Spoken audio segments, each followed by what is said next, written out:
Everybody, welcome back to an episode of From the Stands. We are officially in September baseball. Happy Labor Day. We got some good afternoon baseball going on, but I'm going to catch you guys all up from this past week before we get into that. So we're going to get started with the headlines from this past week. Robbie Ray collects his 1,241st career strikeout. It's the most strikeouts ever through a player's first 1,000 innings pitched. That is super impressive. He's always been a big strikeout pitcher, so big congratulations to him. The Mariners promote GM Jerry DiPoto to president of baseball operations, as well as extending him in the process, and they also extend manager Scott Servais. The Mariners definitely exceeding expectations this year, having a nice season. They pull off the extensions of those the two biggest pieces of the front office there, and the manager, of course. So big move for them. We'll see where that takes them in the future. Mets GM Zach Scott was arrested for driving drunk. He has now been suspended from the team.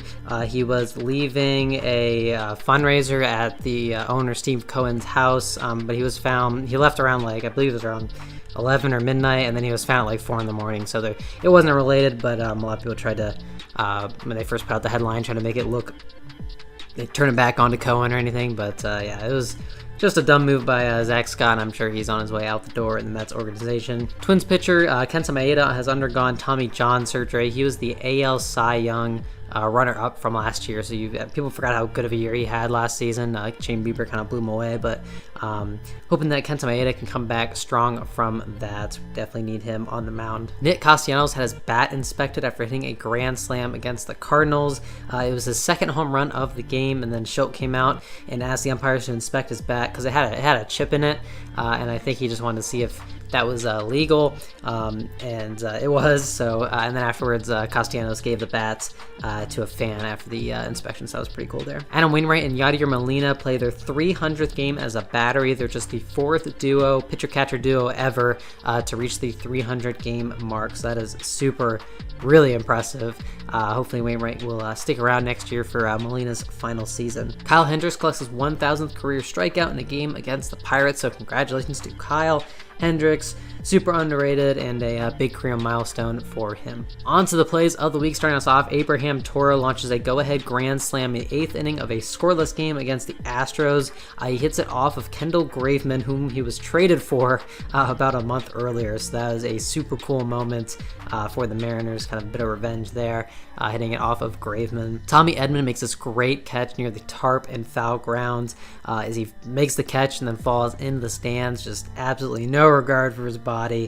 Goes all out to make that catch in this game. So huge play there. Adam Duvall launches a 477-foot home run to left field concourse in Colorado. We've seen some absolute monster home runs in Colorado this season, so you can add this one to the list. Adam Duvall. Yankees come back against the Orioles. DJ ties it at 3 with a single in the 10th inning, and then Stanton in the 11th with the single walks it off. So the Yankees coming back against the Orioles thanks to DJ LeMahieu and Giancarlo Stanton. The Cubs come back against the Pirates with 3 runs in the 9th inning. Rivas with the RBI single to make it 6-5, and then Rafael Ortega would tie it up with a line drive to right field here that is not caught, and that brings in the game-tying run, and then Frank Schwindel walks it off with the infield single and the great slide at first base here.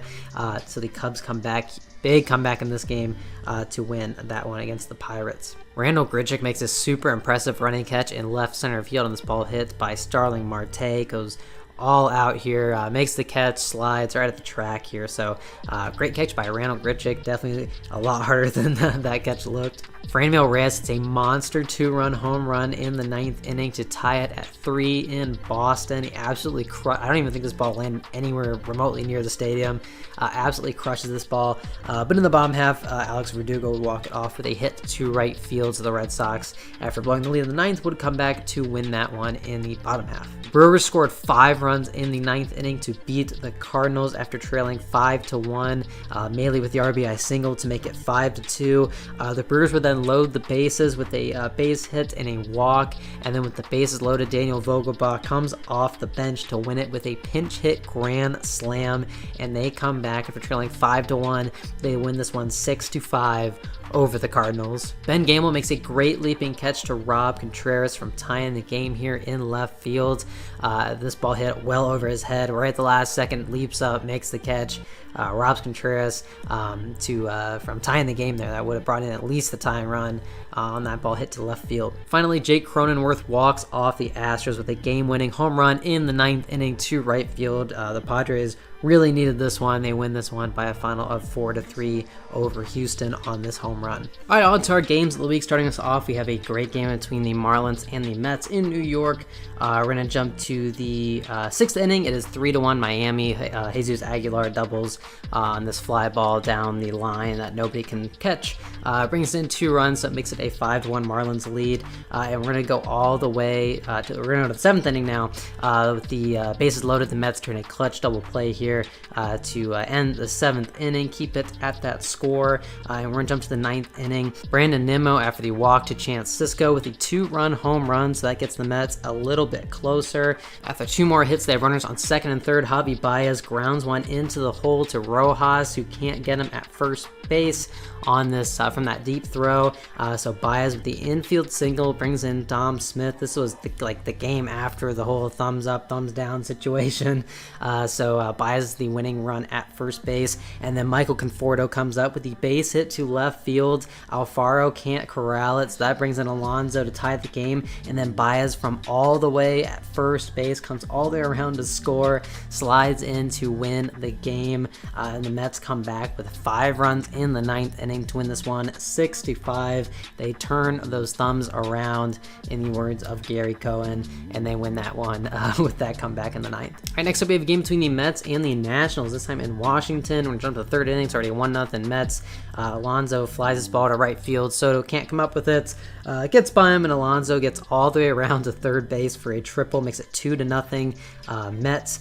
And now we're going to jump to the 9th inning. It's 2-0 Soto with the home run. Gets the Nationals on the board. It's now 2-1. And then with a runner on, Riley Adams with the double to right field, or to right center here. Nimmo can't come up with it. Conforto backs him up. Stevenson's coming around. He's trying to score. Conforto throws it to the plate, and there's a collision at home, and Stevenson scores the game-tying run. So the Nationals score 2 in the 9th inning to tie it against the Mets on this hit and run here, and the collision brings in the game-tying run, so it's 2-2. But in the 10th inning, Pete Alonso would single in the go-ahead run, brings in Lindor for the 3-2 lead, and then Kevin Pillar would bring in 2 more with a double down the line. The Mets would score another, so they score 4 in the 10th inning here to take the lead, and they would hang on to win that one. So after taking the lead, they blow it.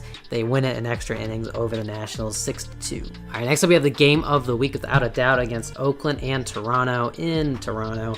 In the 5th inning, it's 2-2. Matt Olson with the 2-run double brings in 2 runs.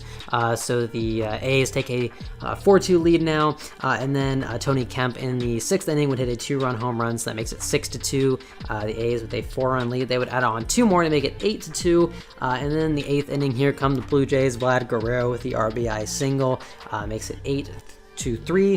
Blue Jays get a little bit closer, then a bases loaded walk to Alejandro Kirk brings in another run, makes it 8-4. And then with the bases loaded, Lourdes Gurriel with the grand slam to tie the game, one of the biggest hits of the year, brings in all 4 runs. And just like that, the Blue Jays have come back to tie the game. They score 6 in the 8th inning to tie it at 8. But the A's were not done yet in the 9th. Mark Canha with the go-ahead 2-run home run makes it 10-8 Oakland. But in the 9th, with 2 runners on, Marcus Semien gets the slider from Romo and hits it to left field down the line to win the game. The walk-off 3-run home run to win it. So the Blue Jays come from behind to win this one 11-10. They trailed first 8-2, came all the way back, then they trailed 10-8, came all the way back. They win this one on a walk-off by a final of 11-10. All right, next up, we have the Giants and the Dodgers in San Francisco. Bottom of the 3rd, Austin Slater later brings in the first run of the game with the RBI single to left field. And then we're going to jump to the 9th on this play here. There's a ground ball to second base, and they come home with it. So they get Turner in the rundown. Posey runs him all the way back. He tags both runners. Now the trailing runner is out, but both runners leave the base because they're not sure who's out, and Posey tags the runner who is already out again instead of tagging Turner, which would have ended the game. So the Dodgers stay alive at that play, and then Chris Taylor would tie it with the base hit, makes it 1-1 in the 9th inning, and then they would take the lead in the 10th on a sacrifice fly from Trey Turner. Brings in Walker Buehler at third base for the 2-1 Dodgers lead, but the Giants would tie it up. Brandon Crawford with the base hit up the middle makes it 2-2 in the 10th, and then in the top of the 11th on another ground ball, the Giants get Turner in a rundown again, and they would tag him out at the plate in the 11th inning to stop him from scoring. And then in the bottom half, Giants, Posey grounds a ball to second base. Turner throws it. The throw is a bit high, pulls Muncy off the base, and the game is over. Posey walks it off with this ground ball to second base, and the Giants win this one. An exciting game by a final of 3-2 in 11 innings. And finally, we have another game between the Mets and the Nationals. Starting us off in the 4th, it's already 7-0 New York. Michael Conforto with the 2-run home run makes it 9-0. And then the Nationals will start to chip away here in the bottom of the 4th. Base is loaded. Andrew Stevenson with the walk makes it 9-1. Gets the Nationals on the board. Lane Thomas would hit a sacrifice fly. Then Alcides Escobar would hit a sacrifice fly. So that brings in 2 more runs. It's now 9-3. This is a 7-inning doubleheader game, by the way. And then in the 6th, Alcides Escobar up again. He hits the double here to bring in 2 more runs. So it makes it 9-5 Washington. This one's getting out of hand quick. And then Juan Soto would single to bring in 2 more runs here on this ground ball to Pete Alonso at first. Makes it a 9-7 Mets lead now. In the 7th, Seth Lugo on for the save. Andrew Stevenson up. He hits the game-tying 2-run home run. The Mets blow a 9-0 lead in a 7-inning game. It wasn't even a full game. And the Nationals come back to tie this one at 9. But in the top of the 9th, Francisco Lindor with one of his biggest hits of the year. The 2-run home run brings in him and Almora for the 2-run Mets lead. Again, it is now 11-9. And then Heath Embry would close it out, get Stevenson to line out, and the Mets hang on to win this one in 9 innings, in an extra inning game technically, 11-9. All right, now our performances of the week. Garrett Cole, 7 innings pitched, 4 hits, 1 run allowed, 15 strikeouts. And a crazy start from Garrett Cole. He's one of the front runners in the Cy Young, along with a couple other pitchers. And then Adrian Hauser for the Brewers, 9 innings pitched, 3 hits, no runs allowed, 7 strikeouts. Obviously throws a shutout there. Big start from Adrian Hauser. Kind of gets overlooked there with the other pitchers in Milwaukee, but don't forget about him.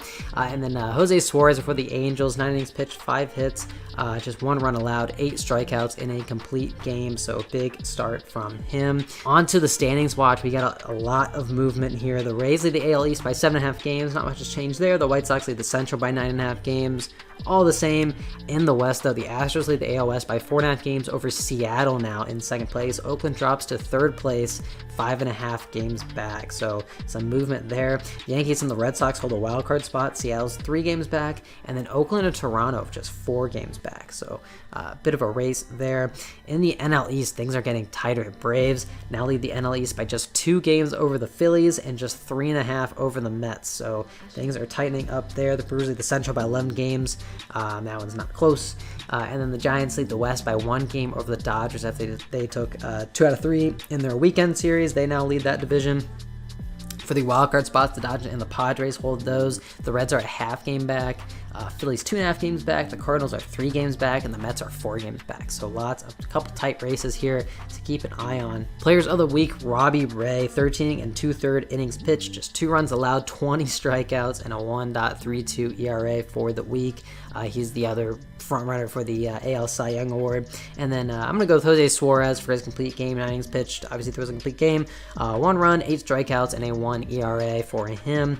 On the offensive side, Jeimer Candelario hit .435 with 3 doubles, a triple, 2 home runs, and a 1.413 OPS. And I'm going to go with Lourdes Gurriel, who hit 389, 2 doubles, a triple, 2 home runs, and 12 runs batted in. He had some big hits in the series with the Blue Jays, and a 1.394 OPS for him. In the National League, Adrian Hauser throws a shutout, 9 innings pitched, 3 hits, no runs, 7 strikeouts. I'm going to go with him. And then John Lester for the Cardinals throws 11 2/3 innings pitched, just 2 runs allowed, 7 strikeouts, 1.54 ERA in his starts for the Cardinals now. And then on the offensive side, Frank Schwindel hit 462 with 5 home runs, 12 runs batted in. He had a grand slam and a 1.538 OPS. And then I'm going to go with Lorenzo Cain, who hit 400 with 2 home runs, 6 runs batted in, 4 walks, 3 stolen bases, just making stuff happen, and a 1.326 OPS for him. For the rookie watch, one rookie to look out for right now, Wander Franco is in the midst of a 35-game on-base streak. He's on the year, he's hitting 280 with 7 home runs, 36 runs batted in, and an 802 OPS, so he has been very good for the Rays, so keep an eye on him. What to watch for the Hall of Fame induction is on Wednesday in Cooperstown. Derek Jeter and Larry Walker are being admitted, among many others, so keep an eye on that. It was postponed from last year, I believe. The Dodgers and the Padres meet again this weekend. The Padres are well out of the NL West, but they keep giving us good games, so keep an eye on those. Those are great series to watch. Padres trying to hang on to that wild card spot, and this could be the wild card game matchup. You never know, so keep an eye on this. And then the Yankees and the Mets meet in Flushing for 3 games. The Mets took the series in the Bronx earlier this year, so keep an eye on that series. Obviously, both teams trying to fight for playoff spots. So it should be an exciting couple games there. And finally, the highlight reel, Brendan Rodgers lines a go-ahead 2-run double to put the Rockies over the Rangers in the 9th inning, 6-5. So they trailed 5-4, not anymore. Rockies come back to lead that one. Jarren Duran singles home Rafael Devers to give the Red Sox a 3-2 lead in the 9th inning over the Rays. Red Sox need every game they can get, so that's a clutch hit for Duran there. The Dodgers rally against the Braves in the 8th inning, down 3-2. Justin Turner would tie it with an RBI single, and then A.J. Pollock would give them the lead with the RBI single. The Dodgers would go on to win that game. Ian Happ walks off the Padres with a pop-up on the infield. The wind just doing whatever it wants, lets the ball fall. So that brings in the game-winning run. Ian Happ walking off with the help of the wind. Jared Kelenic flares a go-ahead single down the left field line for a go-ahead hit in the 10th inning, giving the Mariners a 6-5 lead over the Diamondbacks. They would go on to win that game. Odubel Herrera grounds a go-ahead single to right field to give the Phillies a 4-3 lead in the 10th inning. They would go on to win that game over the Marlins. And then Kyle Seager grounds a go-ahead 2-run double to give the Mariners a 5-3 lead in extra as part of a 7-run 11th inning for Seattle over the Diamondbacks. And that's going to do it, guys. Thank you guys for watching. We've got our first week of September baseball in the books. Lots more to come. We are winding down the season, so keep an eye on all the races coming up. Things are going to get tighter, more exciting. But thank you guys for watching, and I will see you guys next week to talk about everything that's going to happen this week. So I'll see you guys later.